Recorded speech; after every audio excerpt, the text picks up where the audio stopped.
Olá, concurseiro! Espero que você esteja muito bem. Para melhor compreensão do conteúdo, iremos dividir o tema em 3 blocos. No bloco 1, nós vamos conversar sobre o que é competência diferenciada e, principalmente, sobre a competência internacional prevista no Código de Processo Civil. Respire fundo e pense comigo. Quando falamos em competência, estamos falando de quem pode julgar determinada causa, mas nem sempre aplicamos apenas a regra simples do domicílio do réu. Existem situações especiais, é aí que entra a chamada competência diferenciada. Ela aparece quando o caso tem algum elemento que foge do padrão. Pode ser a matéria, pode ser a pessoa envolvida, pode ser a presença de outro país na relação jurídica. E quando surge um elemento estrangeiro, precisamos perguntar: a justiça brasileira pode julgar esse caso? Imagine uma empresa brasileira que fecha contrato com uma empresa do Chile. Surge um problema no pagamento. Onde essa ação será proposta? No Brasil? No Chile? Nos dois países?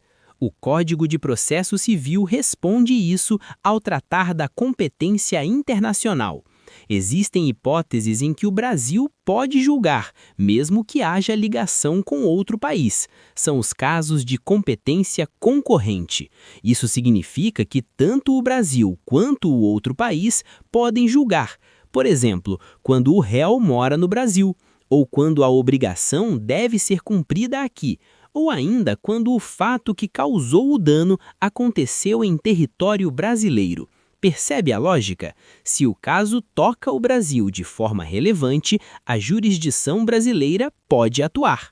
Agora, atenção! Existem hipóteses de competência exclusiva. Aqui não há escolha, somente o Brasil pode julgar. Um exemplo clássico é a ação que envolve imóvel localizado no Brasil. Não importa se as partes moram fora, se o imóvel está aqui, quem julga é a autoridade brasileira. Guarde essa diferença. Concorrente permite a atuação de mais de um país. Exclusiva só admite o Brasil. No próximo bloco, vamos aprofundar essa conversa e tratar de cláusula de eleição de foro estrangeiro e cooperação internacional.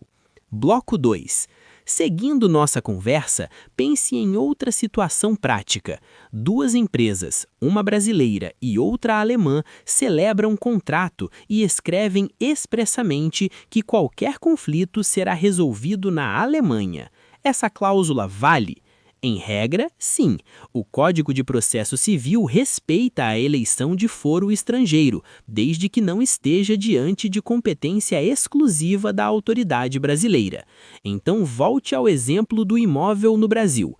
Nesse caso, não adianta escolher foro estrangeiro, a competência continua sendo brasileira. Percebe como a análise é sempre feita em etapas? Primeiro você identifica se é caso de competência exclusiva. Se não for, pode haver espaço para a eleição de foro. Outro ponto importante é a cooperação jurídica internacional. Imagine que o juiz brasileiro precise ouvir uma testemunha que mora na Espanha.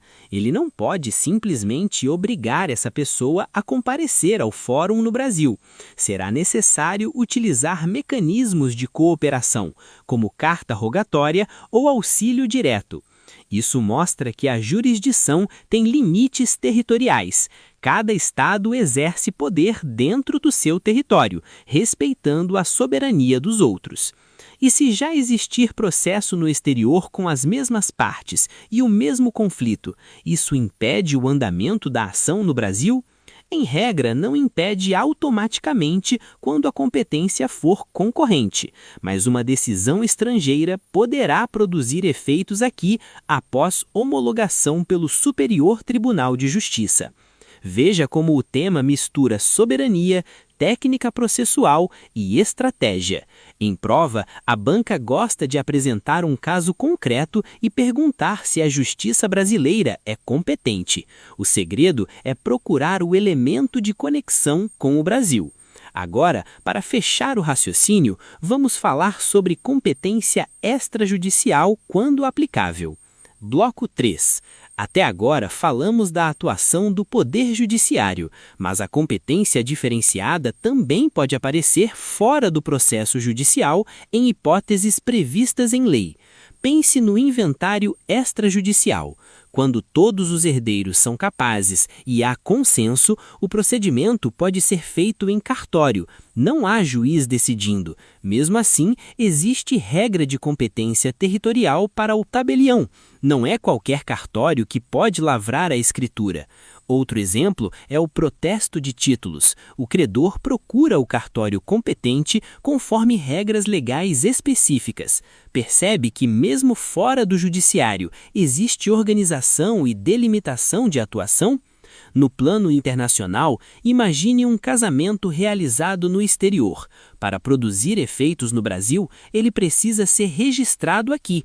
Novamente entram regras próprias, inclusive quanto à necessidade de homologação de decisão estrangeira, quando for o caso. A competência diferenciada exige que você vá além da regra básica do foro do domicílio do réu. Pergunte sempre: existe elemento estrangeiro? É caso de competência exclusiva? Há possibilidade de eleição de foro?